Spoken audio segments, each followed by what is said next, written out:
Good day to you. This is Graham Paddock. The coronavirus is a serious challenge to us all. I cannot think of anything else that has affected so many people globally so quickly.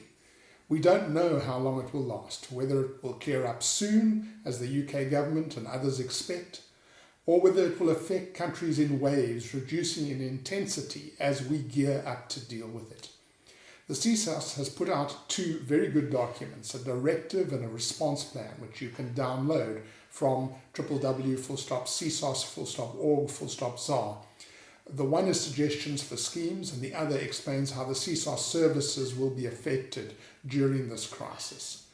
I'm not going to go through all the posts from Paddock's Club members dealing with the crisis. If you want to see them, just click on the magnifying glass image that links to the topic search function.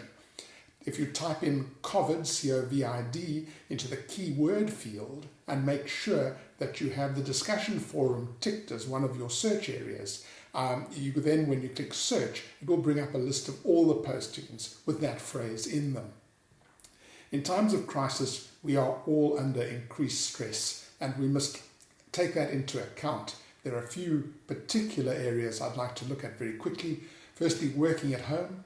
Everybody who is able to avoid going to a workplace is working from home. So I think it makes sense to broaden our view of what a residential and a flat means in these times. We need to accept that people will and should work from home, and that this will mean that there are more people in and about the scheme during the working day. There will be children at home. With schools closed, many children will be at home a lot of the time, which in itself will cause stress for their parents, even if they are at home, but even more if they're still at work. The next issue is money. The chances of occupiers who are non-permanent workers losing their jobs are massively increased in these times, and this will make it harder for them to pay their contributions to the scheme on time or perhaps at all. At the same time, courts and the CSIS offices are closed, so the legal processes will be delayed.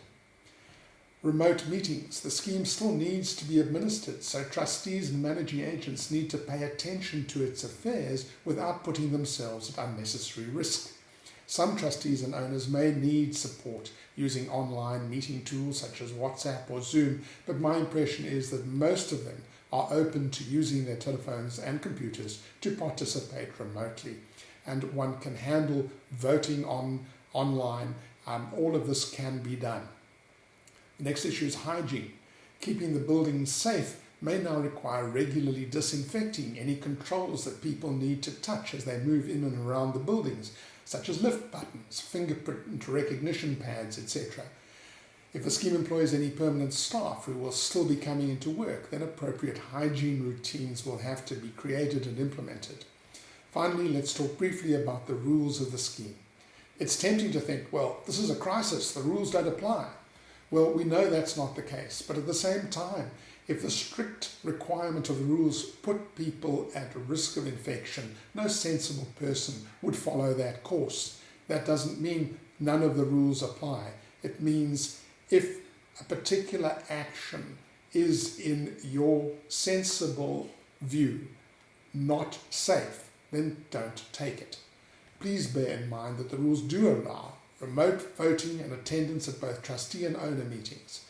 But there are two issues which pop up partially as a result of Paddock's Club postings that I think probably do need attention. Firstly, Prescribed Management Rule 9 should be amended to cater for ordinary resolutions by majority, not unanimous vote. The unanimous vote it just doesn't actually make sense. These should be by ordinary majority on the basis of voting values. Secondly, PMR 15 should be amended to allow the trustees to postpone a general meeting when this is in the best interests of all owners. As you guide your scheme or schemes through this crisis, have a good look at any management practices or rules that you feel need to be adjusted. Some may only need temporary suspension, but others may need to be amended on a permanent basis. And remember, if you need any advice on legalities or want to discuss an issue, Paddock's Club is here for you. Keep well.